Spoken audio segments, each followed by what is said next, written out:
మూసీ తీరంలో బీజేపీ బసపై కాంగ్రెస్ తీవ్ర విమర్శలు గుప్పించింది. మూసీ ప్రాజెక్టు ఆపేందుకు బీజేపీ బీఆర్ఎస్ పార్టీలు కుమ్మక్కై కుట్ర చేస్తున్నాయని మండిపడ్డారు. తెలంగాణ అభివృద్ధికి అడ్డుపడుతున్నాయంటూ ఫైర్ అయ్యారు. సబర్మతి రివర్ ఫ్రంట్ కి ఒక న్యాయం, మూసీ రివర్ కి ఒక న్యాయం అంటూ ధ్వజమెత్తారు. కేంద్ర మంత్రి కిషన్ రెడ్డి ఫోటోషూట్ కోసం మూసీ నిద్ర చేశారని టీపీసీసీ చీఫ్ ఎద్దేవా చేశారు. ఒక్కరోజు కాదు 3 నెలలు అక్కడ ఉంటే ప్రజల అవస్థలు తెలుస్తాయన్న ఆయన తాను కూడా వస్తానంటూ పేర్కొన్నారు. ఇద్దరం కలిసి అక్కడి ప్రజల అనారోగ్యాల గురించి తెలుసుకుందామన్నారు. మూసీ నిర్వాసితులకు డబుల్ బెడ్రూమ్లు ఇచ్చి ఆదుకుంటామని స్పష్టం చేశారు టీపీసీసీ చీఫ్ మహేష్ కుమార్ గౌడ్.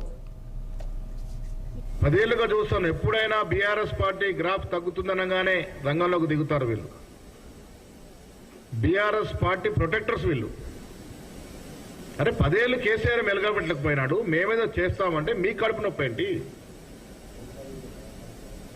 ఇలా ప్రజలకు తెలియదా మూసీ నది పరివాహక ప్రాంతంలో ఉన్నటువంటి నివసిస్తున్న ఫ్యామిలీల సంగతి ఏంటి, ఎంత ఇబ్బందులు గురవుతా ఉన్నారు వాళ్ళు? వాస్తవాలు తెలుసుకోవడానికి మిమ్మల్ని మూసీలో 3 నెలలు పడుకోమన్నాం. మీరు వచ్చి ఏం తెలుసుకున్నారు ఇప్పుడు చెప్పండి. అదేనా మూసీలో అసలు దుర్గంధ వాసన లేదని చెప్తారా?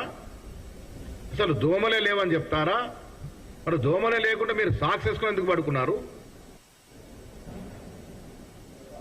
మీరు దోమలే లేకుంటే అంతకుముందే శానిటైజేషన్ ఎందుకు చేయించుకున్నారు? ఎవరు నమ్మించడానికి ప్రయత్నం చేస్తా ఉన్నారు?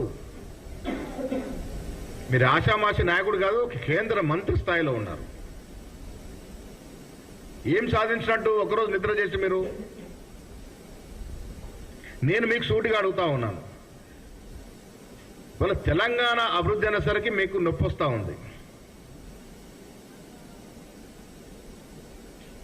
సాబర్మతి రివర్ ఫ్రంట్ ప్రాజెక్ట్ తీసుకొచ్చింది మోడీ కాదా? 24 ఏళ్లుగా సాబర్మతి రివర్ ఫ్రంట్ ప్రాజెక్ట్ నడుస్తూనే ఉంది. దాని గురించి ఎప్పుడైనా మాట్లాడినారా? మరి సాబర్మతి రివర్ ఫ్రంట్కి ఒక న్యాయము, మూసీ